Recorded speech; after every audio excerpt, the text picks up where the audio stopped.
Welcome back to your study with smart brain. Friends, चलिए आज की इस वीडियो में मैं लाई हूँ करेंट अफेयर, जो कि ये परीक्षा मंथन की ये बुक है और जो होमवर्क सीरीज में चलाया जा रहा है दरोगा के लिए। तो चलिए उसको पढ़ते हैं। अगर आप लोगों ने और वीडियोस नहीं देखा है तो जाके देख लीजिए, प्लेलिस्ट में वीडियो पड़ी हुई है। तो चलिए शुरू हो जाइए। विश्व का पहला एशियाई राज गिद्ध संरक्षण एवं प्रजनन केंद्र ये कहाँ है? सितंबर 2024 में उत्तर प्रदेश सरकार ने जटायु संरक्षण और प्रजनन केंद्र का उद्घाटन किया। इसकी स्थापना महाराजगंज जिले में कैपियरगंज रेंज में की गई है। यह एशियाई राज गिद्ध लाल सिर वाले गिद्ध के लिए विश्व का पहला संरक्षण एवं प्रजनन केंद्र है। इस केंद्र का उद्देश्य गिद्धों के अच्छे स्वास्थ्य को सुनिश्चित करना है। इस केंद्र का नाम जटायु संरक्षण एवं प्रजनन केंद्र रखा गया है।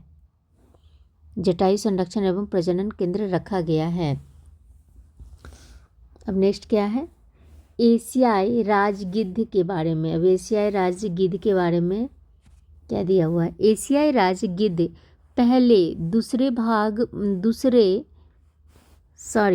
एशियाई राज गिद्ध पहले पूरे भारत में पाए जाते थे। डाइक्लोफेनॉक दवा के कारण इस पक्षी की संख्या में भारी गिरावट आई। ये अंतर्राष्ट्रीय प्रकृति संरक्षण संघ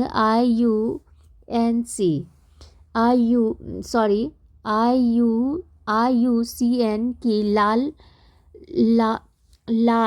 सूची में गंभीर रूप से संकटग्रस्त प्रजाति के रूप में सूचीबद्ध हैं। इन्हें वन्यजीव संरक्षण अधिनियम 1972 की अनुसूची 1 में सूचीबद्ध किया गया है। हसदेव अरण्य वन।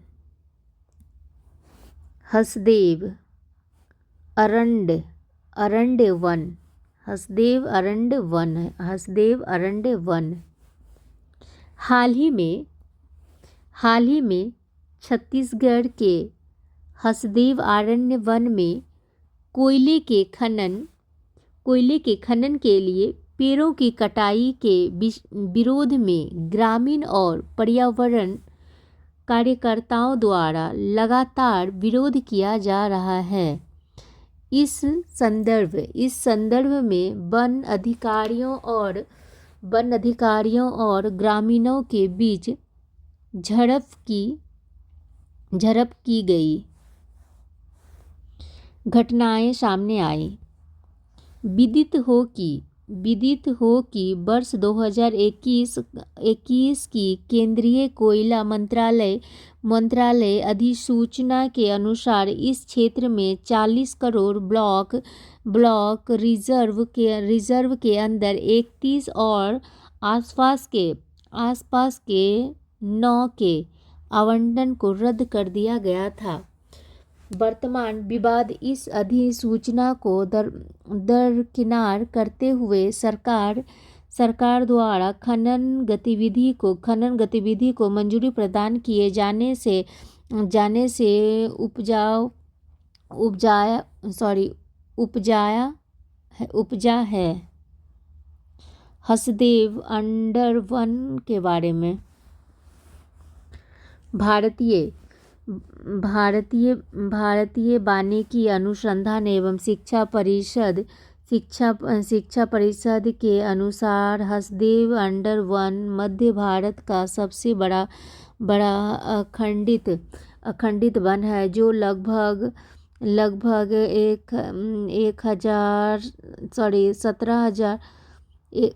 17,000 हेक्टेयर क्षेत्र में फैला हुआ है। भारतीय वन्यजीव संरक्षण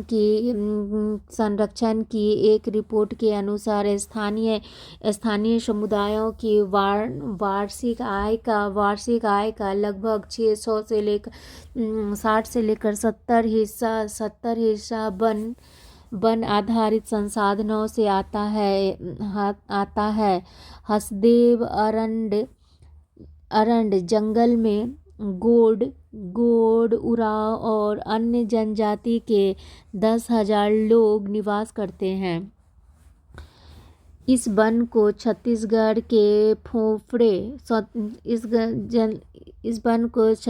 का फेफड़े के रूप में जाना जाता है, जिसमें जैव विविधता का प्रचुर भंडार है, जिसमें प्राचीन साल सोरिया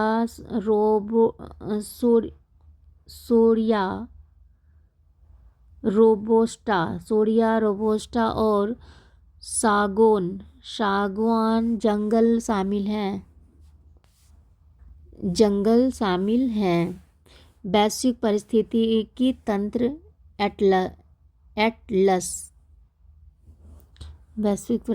तंत्र एटलस 22 अक्टूबर 2024 को जैव विविधता पर संयुक्त राष्ट्र सम्मेलन के 16वें सम्मेलन COP16 में वैश्विक पारिस्थितिकी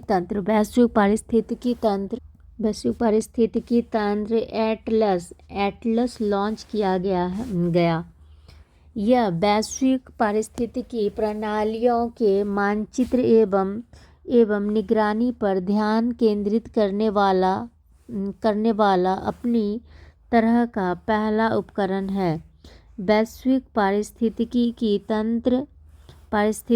तंत्र एटलस के बारे में वैश्विक पारिस्थितिकी तंत्र एटलस के बारे में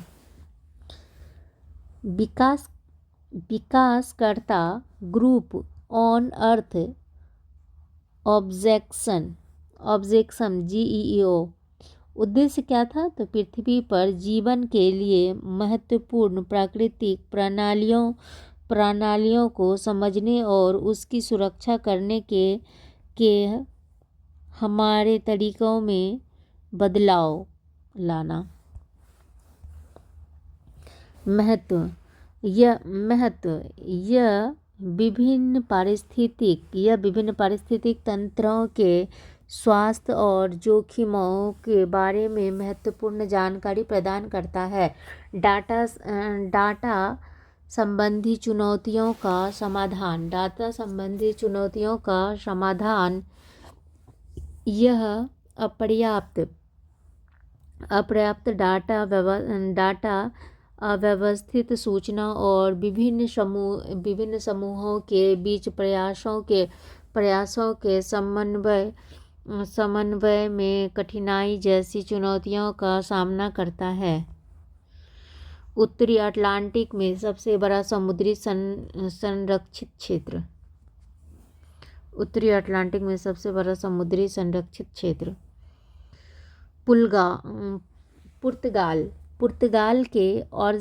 पुर्तगाल के अजेरेस द्वीप समूह की क्षेत्रीय सभा से समय से पहले अंतर्राष्ट्रीय संरक्षण लक्ष्यों तक पहुंचने के लिए उत्तरी अटलांटिक में सबसे बड़े संरक्षित समुद्री क्षेत्र के निर्माण को मंजूरी दे दी। इसका उद्देश्य वैश्विक समझौते के तहत वर्ष 2030 तक पृथ्वी की 30% भूमि और समुद्र को संरक्षित करने के संयुक्त राष्ट्र द्वारा निर्धारित लक्ष्यों को प्राप्त करना है। यह गहरे समुद्र के प्रवाल जल जल तापीय छिद्र और समुद्री प्रजातियों सहित पानी के नीचे की पर्वत श्रृंखलाओं और कमजोर समुद्री पारिस्थितिकी प्रणालियों के संरक्षण को सुनिश्चित करेगा। विदित हो कि ओजेरेस द्वीप समूह उत्तरी अटलांटिक क्षेत्र में 9 द्वीपों का एक समूह है। ये ज्वालामुखी द्वीप है जो ओजेरेस पठार से उत्पन्न हुए हैं। स्वच्छ वायु सर्वेक्षण पुरस्कार 2024। सितंबर 2024 में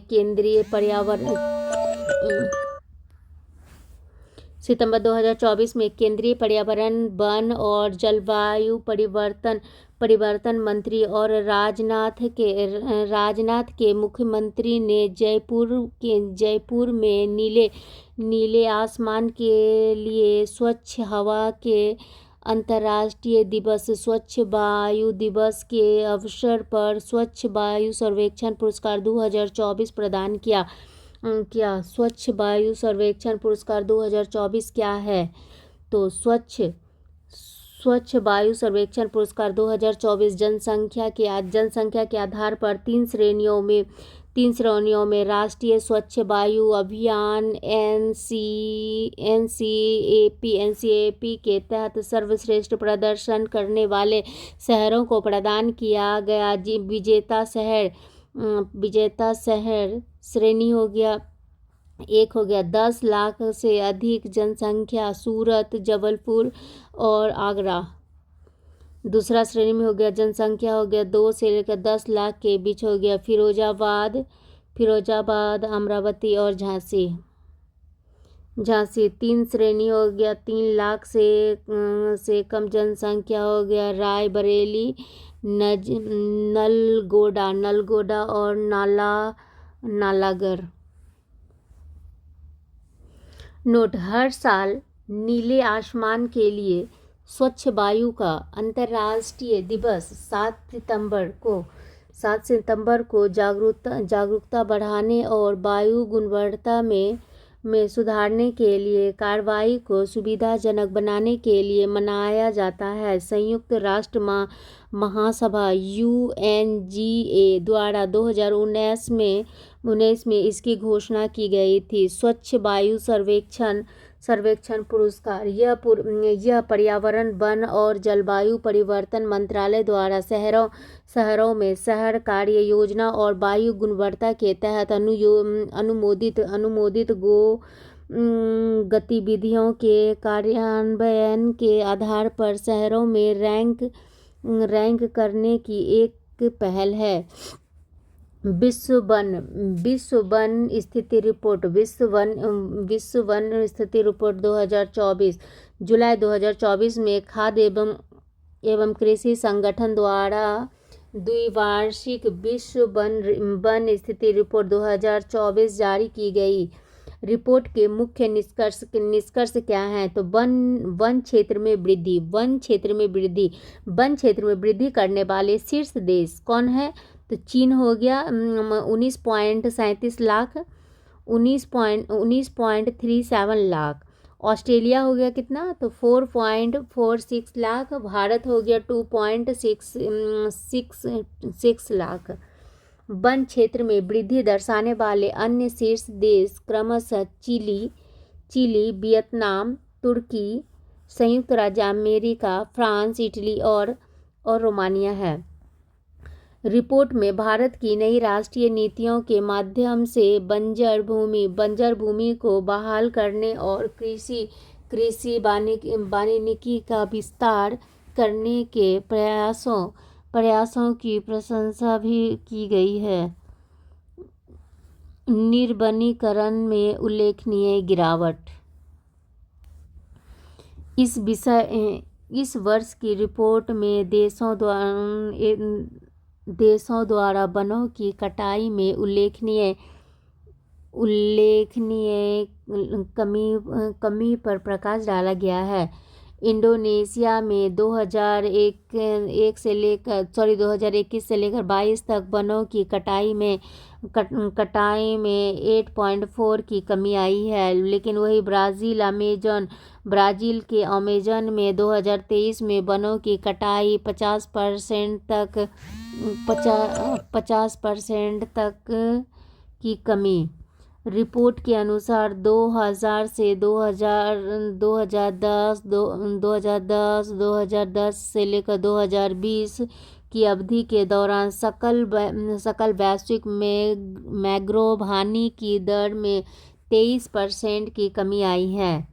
जलवायु परिवर्तन और समुद्र स्तर में वृद्धि के कारण चरम मौसम की घटनाएं मैंग्रोव के लिए खतरा पैदा करती है और स्थानीय समुदायों को आपदाओं के प्रति संवेदनशील बनाती है। हरियाणा हरित घोषणा पत्र 2024। हाल ही में हरियाणा में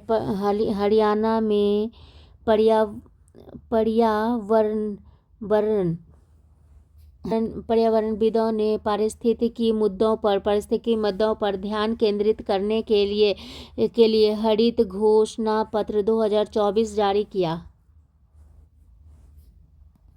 परिचय। अपनी तरह की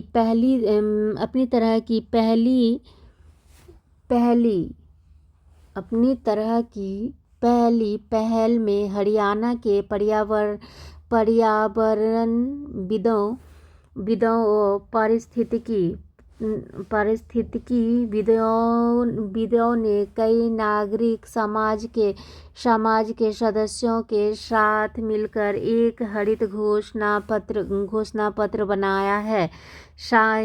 शामिल मुद्दे इसमें वायु प्रदूषण, अपशिष्ट प्रबंधन, घटते भूजल स्तर और अरावली की सुरक्षा की आवश्यकता जैसे विभिन्न महत्वपूर्ण मुद्दे उठाए गए हैं।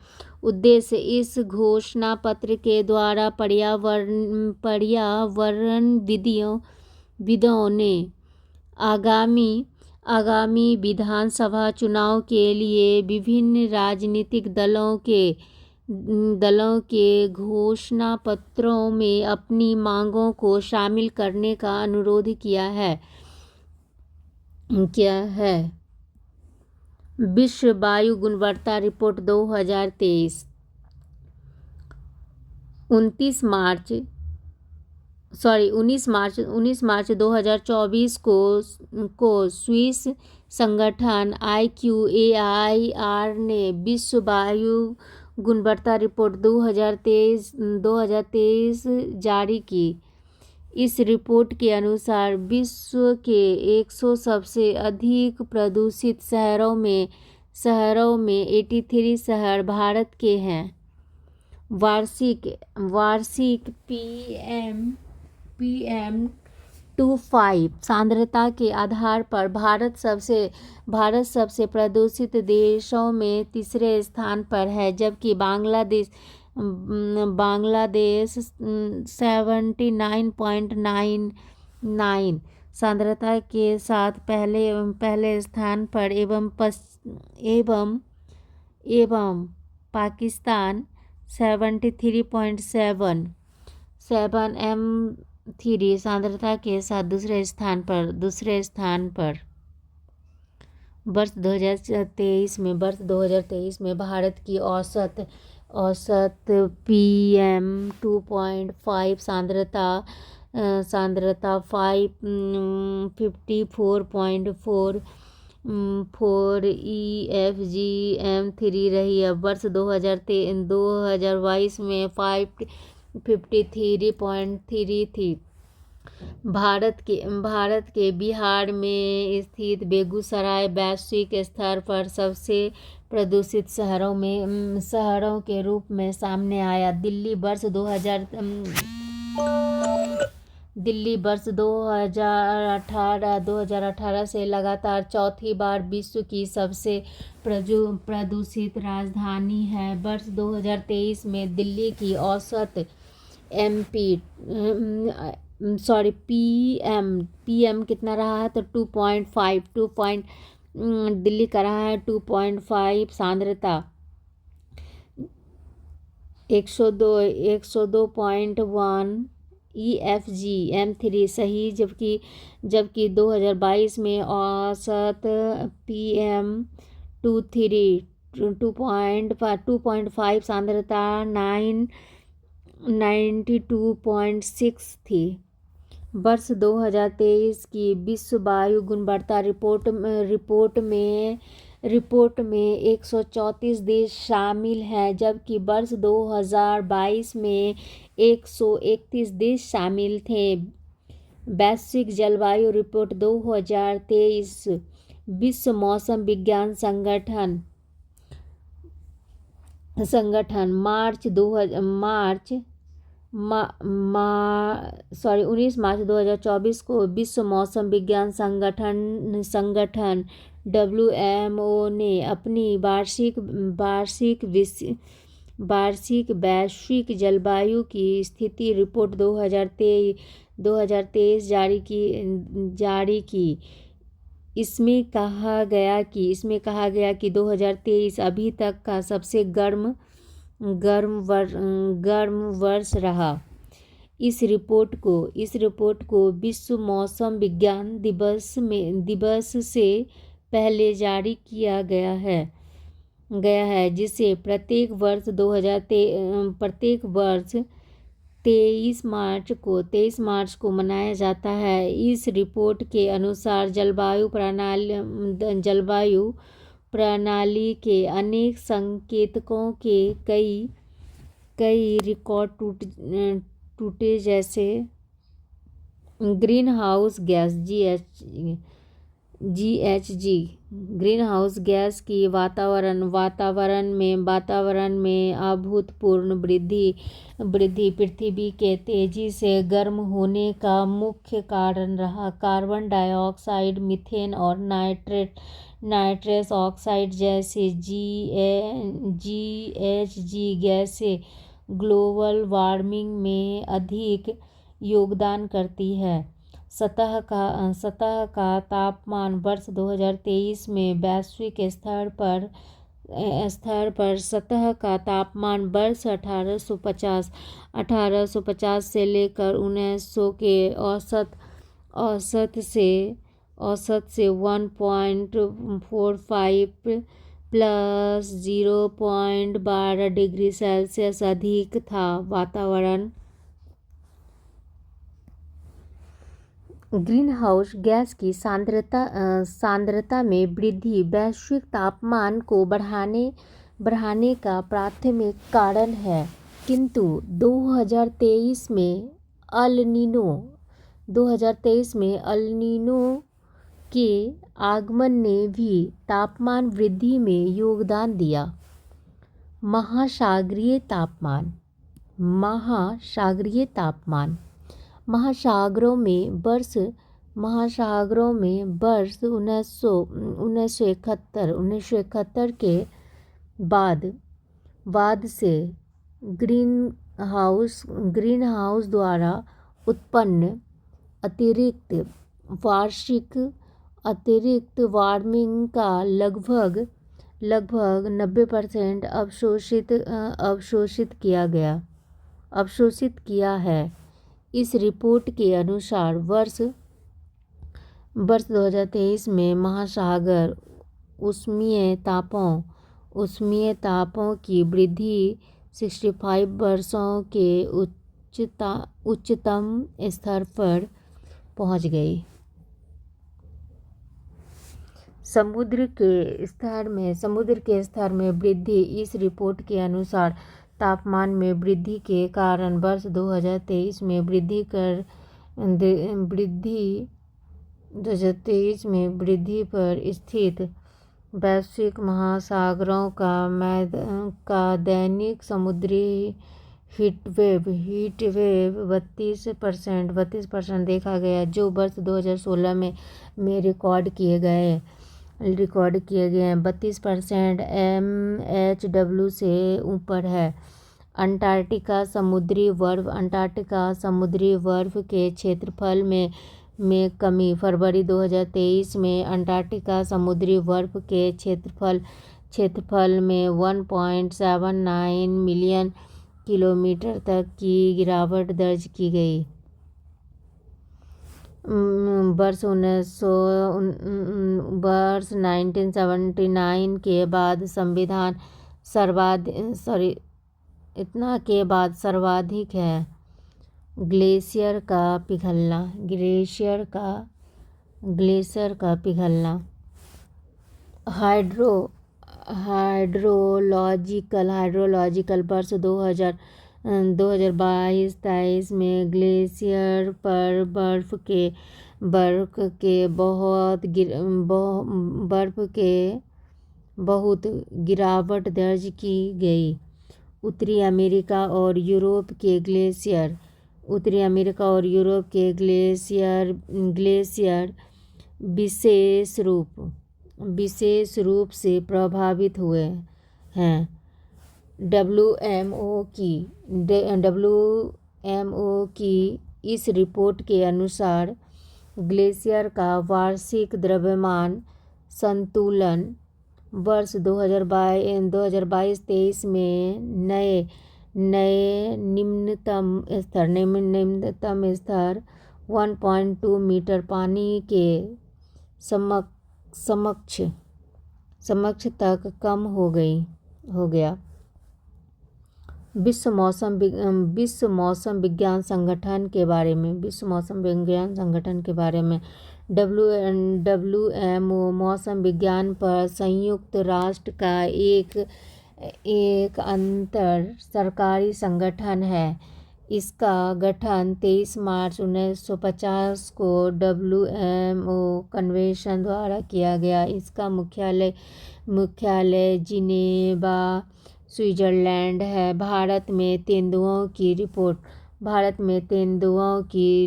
2024।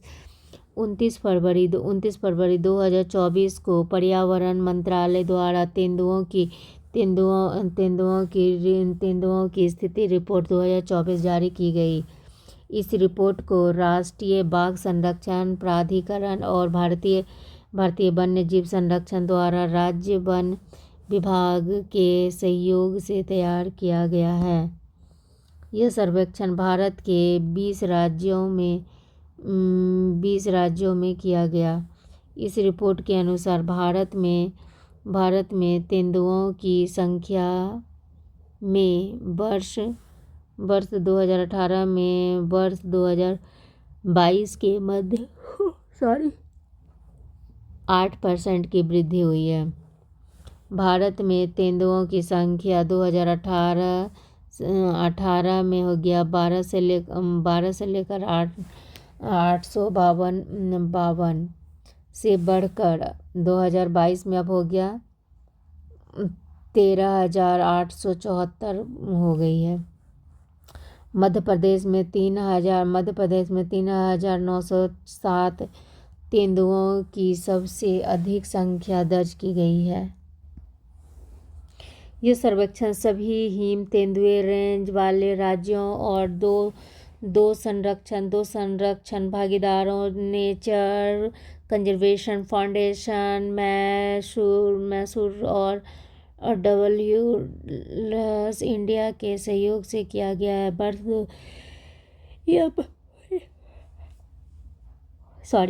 यह वर्ष 2019 से लेकर 2023 तक 2 चरण में किया गया। वर्तमान में भारतीय हिम तेंदुओं की संख्या वैश्विक आबादी का 10 से लेकर 15% है। हिम तेंदुआ का वैज्ञानिक नाम हो गया पैंथेरा अंसिया। इसे इसे घोस्ट ऑफ द माउंटेन अर्थात पहाड़ों का भूत कहा जाता है। पहाड़ों का भूत कहा जाता है। यह एशिया के मध्य और दक्षिण पूर्वोत्तर क्षेत्रों में लगभग 18,000 फीट की ऊंचाई तक जाते हैं। ऊंचाई तक जाते हैं। ऊंचाई पर पाए जाते हैं। भारत, नेपाल, भूटान, चीन, मंगोलिया, रूस, कजाकिस्तान हो गया, काजिकिस्तान हो गया, उज्बेकिस्तान हो गया, तंजानिया हो गया, अफगानिस्तान हो गया, पाकिस्तान आदि हेमिस राष्ट्रीय उद्यान, लद्दाखी से हिम तेंदुआ इसे हिम तेंदुआओं की वैश्विक राजधानी के रूप में भी जाना जाता है। अंतरराज्यीय हाथी जनगणना रिपोर्ट जुलाई 2024 में केरल सरकार द्वारा जारी केरल में हाथी आबादी अनुमान 2024 शीर्षक वाली रिपोर्ट के अनुसार वर्ष 2015 से लेकर 23 के बीच हाथियों की मृत्यु दर में उल्लेखनीय वृद्धि हुई है। विदित हो कि केरल में इस अवधि में 845 हाथियों की मौत दर्ज की गई है। यह केवल हाथियों की आबादी का वार्षिक सर्वेक्षण है, जो कि केरल, कर्नाटक एवं तमिलनाडु में समन्वित अंतर्राज्यीय सर्वेक्षण का हिस्सा है। इसका उद्देश्य राज्य की सीमाओं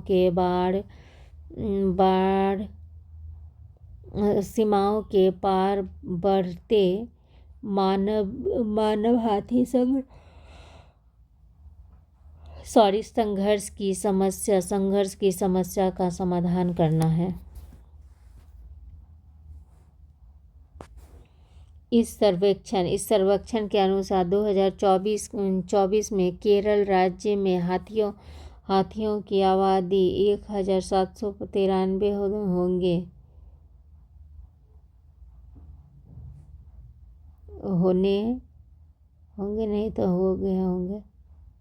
होने का अनुमान है, जो पिछले वर्ष की तुलना में लगभग 7% कम है। विश्व चिड़ियाघर एवं एक्वेरियम एसोसिएशन हाल ही में विश्व चिड़ियाघर एवं एक्वेरियम एसोसिएशन WAZA ने दिल्ली के राष्ट्रीय प्राणी उद्यान की सदस्यता 6 महीने के लिए निर्वाहित कर दी। दिल्ली चिड़ियाघर की सदस्यता निलंबित किए जाने का अर्थ है कि WAZA द्वारा आयोजित सम्मेलनों का गतिविधियों में भाग नहीं ले सकता। यह सदस्य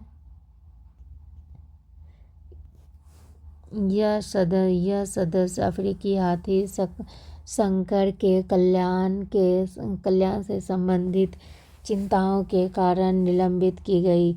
अफ्रीकी हाथी संकर को वर्ष 1996 में जिम्बाब्वे द्वारा भारत के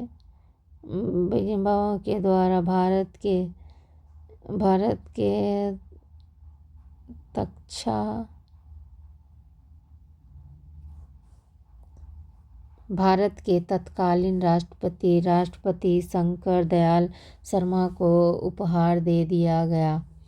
विश्व चिड़ियाघर एवं एक्वेरियम एसोसिएशन के बारे में। यह एक गैर सरकारी गैर सरकारी संगठन है के मानक तय करता है। 1935 में स्थापित WAZA का लक्ष्य दुनिया भर के चिड़ियाघरों या एक्वेरियम और सामान्य विचारधारा वाले संगठनों को पशु देखभाल एवं कल्याण, पर्यावरण, शिक्षा व वैश्विक संरक्षण में मार्गदर्शन, प्रोत्साहन और समर्थन देना है। सौर तूफान का पृथ्वी पर प्रभाव।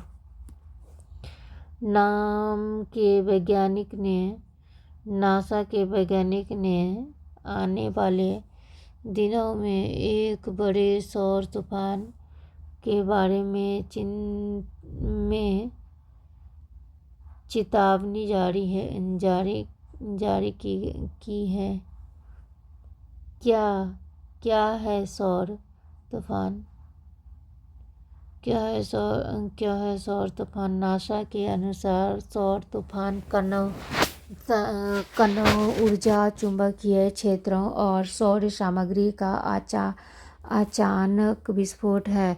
यह पृथ्वी के चुंबकीय क्षेत्र में अस्थिरता उत्पन्न कर सकता है। पृथ्वी की ओर निर्देशित होने पर सौर तूफान को भूचुंबकीय तूफान के रूप में भी जाना जाता है। इसरो की एक रिपोर्ट के अनुसार मई 2024 में एक शक्तिशाली सौर तूफान ने पृथ्वी पर प्रभावित किया था। सौर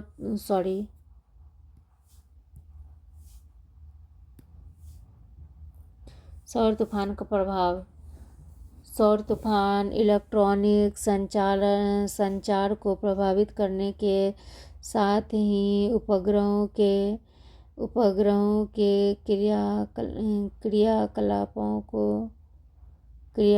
क्रियाकलापों को बाधित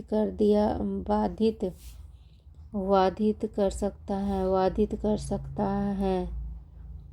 यह रेडियो ब्लैकआउट, बिजली की कटौती और ऑरोरा जैसे प्रभाव उत्पन्न कर सकता है। हालांकि सौर तूफान में पृथ्वी पर किसी को भी नुकसान पहुंचाने की क्षमता नहीं होती है, क्योंकि पृथ्वी का चुंबकीय क्षेत्र और वातावरण और तूफान के खिलाफ सुरक्षा प्रदान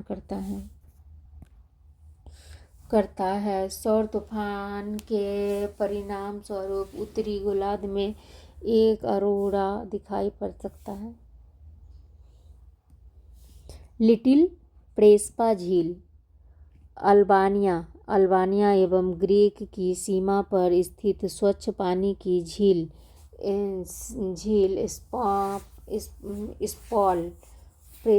स्पॉल प्रेस्पा झील पानी की कमी के चलते दलदली झील में परिवर्तित हो रही है।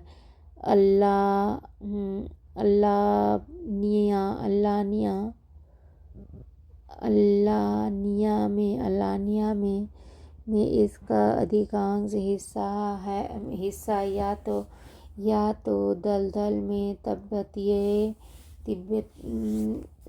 में तब्दील हो गया है या सूख गया है।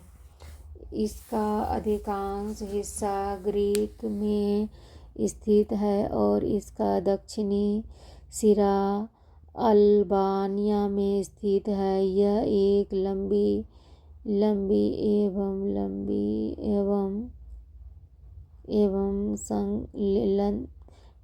एवं संकरी झील है और इसकी औसत गहराई 4 मीटर। इसे उत्तर में स्थित ग्रेट प्रेसा झील तंत्र का हिस्सा माना जाता है, जो अल्बानिया, ग्रीस और मैसेडोनिया गणराज्य में स्थित है। यह यूरोप की सबसे पुरानी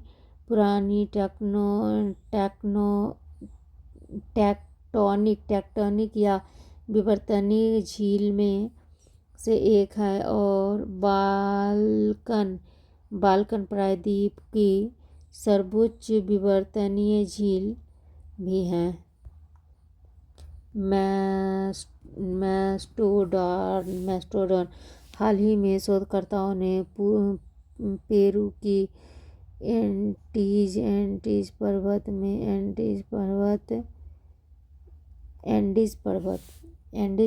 में हिमयुग के मैस्टोडॉन के अवशेष की खोज की गई है। मैस्टोडॉन के बारे में मैस्टोडॉन विशाल दांतों वाला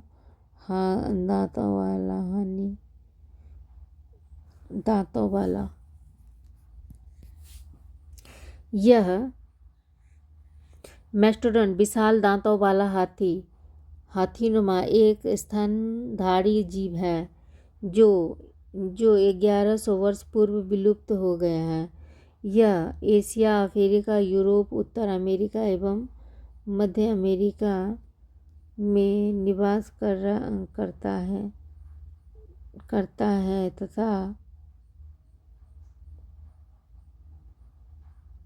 तथा यह हाथी एवं प्राचीन मैमथ जैसे दिखते थे, किंतु इसके रहन सहन के अत्यधिक अंतर था। हाथी एवं मैमथ के दांत चपटे होते हैं जिसे वह घास फूस पीसते हैं। मेस्टोडॉन के दांतों में एक ऊपरा हिस्सा होता है जिससे पत्तियां एवं टहनियाँ अधिक से अधिक चबा सकते हैं। 200 हाथियों को जिम्बाब्वे मारेगा। हाल ही में भूख से पीड़ित लोगों को भोजन खिलाने के लिए जिम्बाब्वे की वाइल्ड लाइफ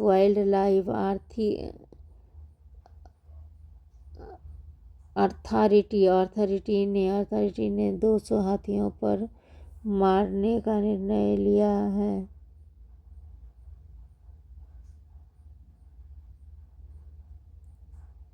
जिम्बाब्वे की वाइल्ड लाइफ अथॉरिटी ने 200 हाथियों को मारने का निर्णय लिया है। विदित है कि जिम्बाब्वे में भयानक सूखा पड़ा है। इसके कारण खाने के लिए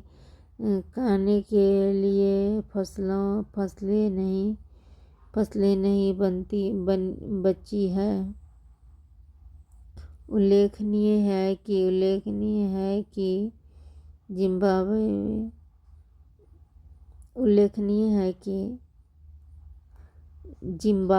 जिम्बाब्वे की वाइल्ड लाइफ अथॉरिटी के अनुसार हाथियों को मारने का एक कारण उसकी आबादी को कंट्रोल करना है। जिम्बाब्वे के जंगल में 55,000 हाथियों को संभालने की क्षमता है, लेकिन इस समय यहाँ हाथियों की संख्या कितना हो गया है तो 84,000 से अधिक है। नामीबिया में सूखा संकट और जानलेवाओं को मारने का आयोग। नामीबिया में सूखा संकट और जानवरों को मारने का आदेश।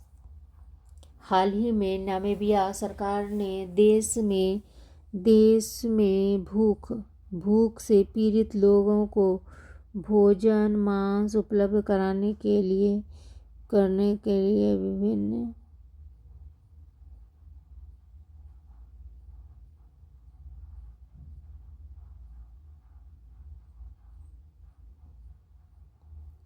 विभिन्न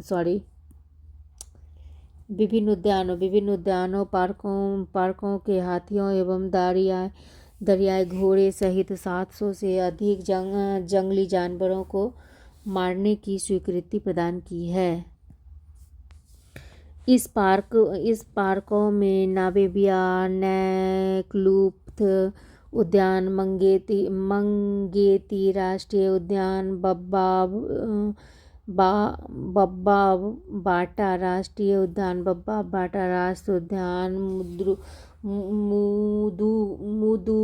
मुदुमू राष्ट्रीय उद्यान और नकासा रूपारा राष्ट्रीय उद्यान शामिल हैं।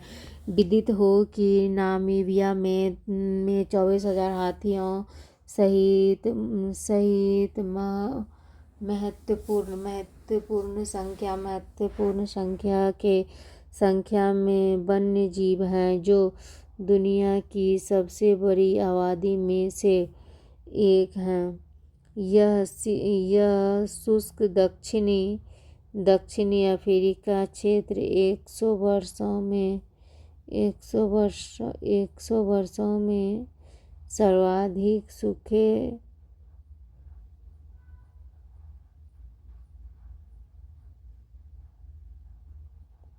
यह शुष्क दक्षिणी अफ्रीका क्षेत्र 100 वर्षों में सर्वाधिक सूखे की समस्या से जूझ रहा है।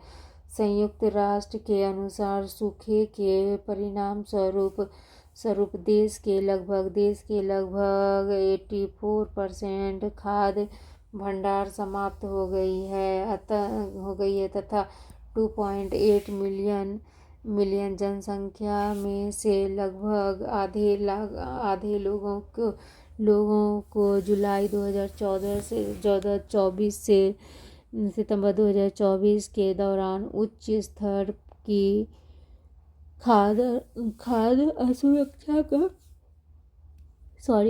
असुरक्षा का सामना करना पड़ रहा है। स्वीडन में भूखे भालुओं की हत्या। अगस्त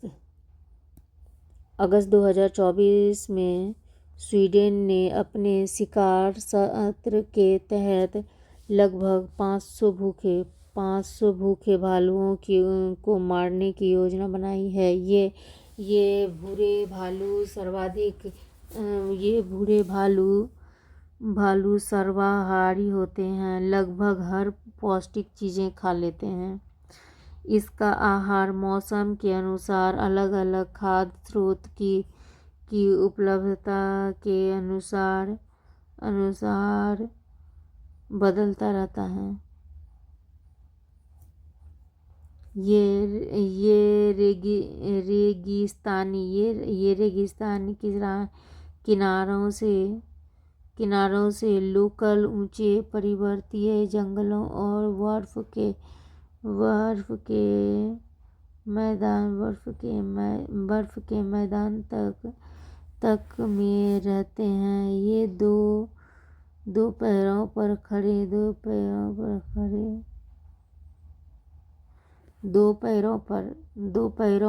खड़े हो सकते हैं, अपने पैरों के तलवों पर चल सकते हैं और मनुष्य की तरह अपने हाथों से चीजें उठा सकते हैं। अच्छा, मिरिस्टिका दलदली पवित्र उपवन हाल ही में गोवा महाराष्ट्र सीमा के कुछ किलोमीटर दूर शोधकर्ताओं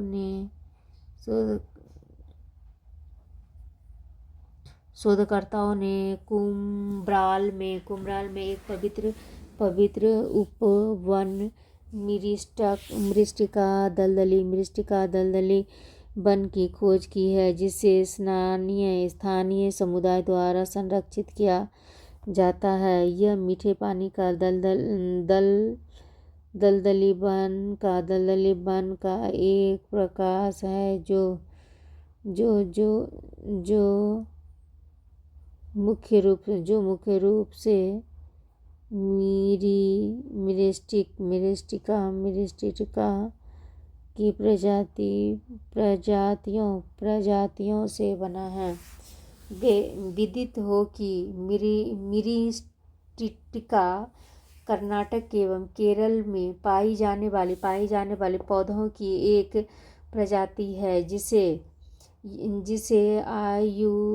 IUCN की लाल सूची में रॉक ग्रस्त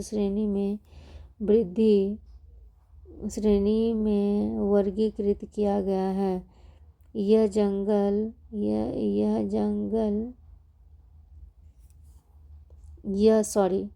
यह पौधा सदाबहार जंगलों में, नदियों के किनारे दलदली आवासों में उगता है। रामसर स्थलों की सूची में भारत के 3 और स्थल शामिल। अगस्त 2024 में रामसर स्थलों की सूची में भारत में 3 और स्थलाकृति शामिल किए गए। इसमें तमिलनाडु में नजरायन पक्षी अभयारण्य, काजुवाली पक्षी अभयारण्य और मध्य प्रदेश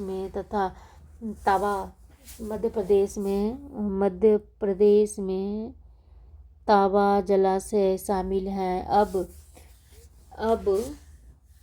भारत में रामसर स्थलों की संख्या हो गई है कितना? 85 हो गई है। भारत में रामसर स्थलों की सर्वाधिक संख्या तमिलनाडु में 18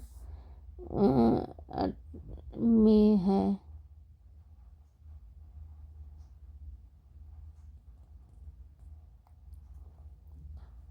रामसर स्थलों की सर्वाधिक संख्या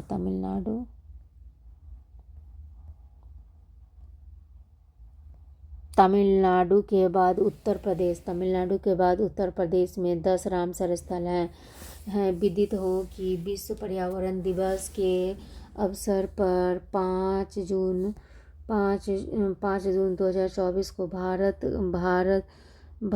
के बिहार में स्थित 2 पक्षी अभयारण्य नागी और नकटी को रामसर साइट सूची में शामिल किया। रामसर साइट सूची में नागी नकटी को शामिल किया गया।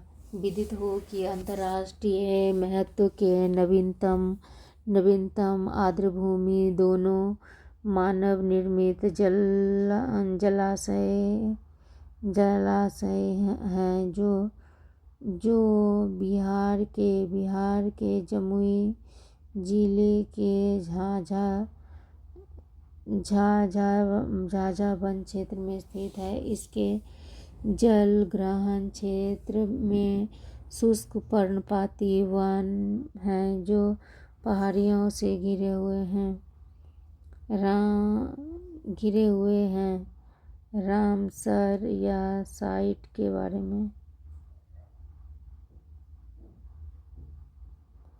पहाड़ियों से घिरी हुई है। रामसर साइट के बारे में, रामसर साइट एक आर्द्रभूमि